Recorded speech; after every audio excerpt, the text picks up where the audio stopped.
Asante. Kwa hiyo nataka tuangalie kutoka kitabu cha Isaya mlango wa 54 kuanzia mstari wa 2 hadi 3. Nasema, panua mahali pa hema yako na uyatandaze mapazia ya maskani yako, usikataze, usiongeze urefu wa kamba zako, ikaze vikingi vya hema yako, kwa maana utaenea upande wa kiume na upande wa kushoto, na wazao wako watamiliki mataifa, wataifanya miji iliyokuwa kukaliwa na watu. Bwana bariki maandiko.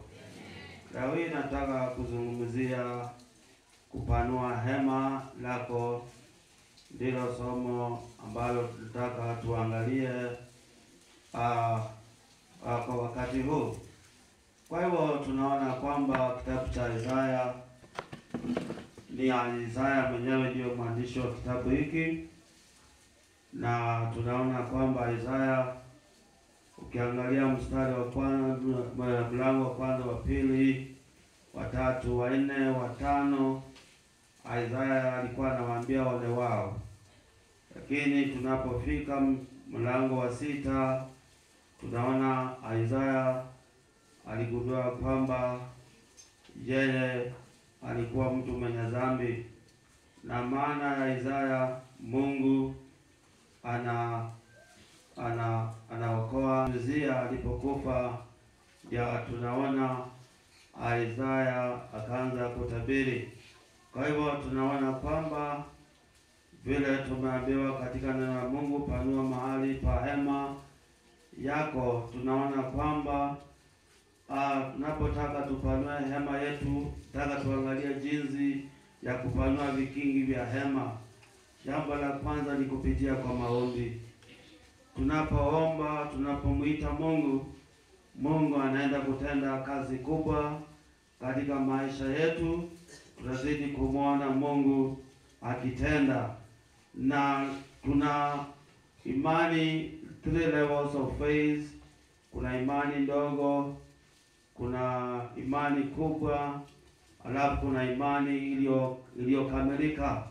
Na tunaona wakati Yesu alipokuwa akifanya kazi yake, mara nyingine alikuwa anakuta wengine walikuwa na imani kidogo, wengine walikuwa na imani kubwa, wengine wakawa na imani iliyokamilika. Na tunaona haya inatendeka tu kitaka tumuone Mungu. Lazima tumngojee Mungu katika siri wakati tunapoomba, na kupitia kwa maombi ndio hapo tunapata nguvu. Kupitia kwa maombi ndio tunaona Mungu akitenda kazi katika maisha yetu. Na tunaona kwamba Isaya ametuambia kwamba tuyatandaze mapazia ya maskani yako. Hapa Mungu anataka uwe na uinue. Ni grade gani? Uinue, utatuletea exceeding expectation ama meeting expectation ambazo za juu. Na tunaona akawa na waambia hivyo ndivyo Bwana anavyotuambia leo hii. Na tena tunaona kwamba alikuwa anawaambia kwamba waendelee kuwasiliana kama wanafunzi, kama wazazi, walimu, tuendelee kuwasiliana. Na kuwasiliana ni kupitia kwa maombi. Tunapoomba, Mungu atazidi kutenda mambo makubwa. Na vile mnavyo wakati mtakapofikia wakati wa mtihani, utatulia, usiwe na shaka, usianze kutetemeka. Na wengi hata ukiwaambia wapige magoti hivi, hawapigi magoti. Hii imetoweka kwa kanisa hala sasa. Na ndio maana unaona kanisa halina nguvu. Wakati unapopiga magoti ukiomba, kuna zile nguvu Mungu anazoziachilia kuliko vile unavyotembea. na tukitaka tuone Mungu akibadilisha hata wale ambao hatufikirii hawezi kubadilika, lazima tuende kwa magoti. Kama tunahitaji kuona Mungu akitenda mambo makubwa, ni maombi.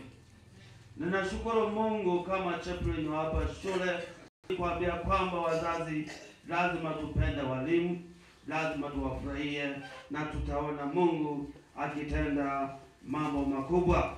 Kama tunahitaji kuona kuwa Mungu, lazima tudumu katika maombi, na tunaona kwamba utafanyika tu kila ambacho nakiri na kinywa chako. Ukisema ya kwamba nitapita mtihani, utapita mtihani. Ukisema mimi nitakuwa daktari, utakuwa daktari, na Mungu atakutendea jinsi vile inavyotaka. Business, tena tunaona masomo as to prayer. Lazima tunaposoma tuweke Mungu tena mbele kwa masomo yetu. Na Mungu anapenda watu wasomi. Mungu anapenda watu ambao wako na bidii, na hapo tutaona Mungu akiendelea kuwainua. Jambo lingine tunaona maombi ndio kapu yako. Unapoendelea kuomba Mungu, Mungu atazidi kukusaidia, italete new chapter katika maisha yako. Tunasema Chabugere tutapita mitihani yetu, kwa sababu hii ni shule tunaijua inafanya vizuri kwa mitihani zao. Kukabili kukata tamaa. Kuambia wanafunzi lazima mkabili kukata tamaa. Uwe na imani, unaenda kufaulu vizuri. Usikabili kukata tamaa, usikabili kukupa moyo, kama usikabili kurudi nyuma. Hayo uweze kuyakataa. Panua masomo, ongezeka, naenda mbele. Tubarikiwe.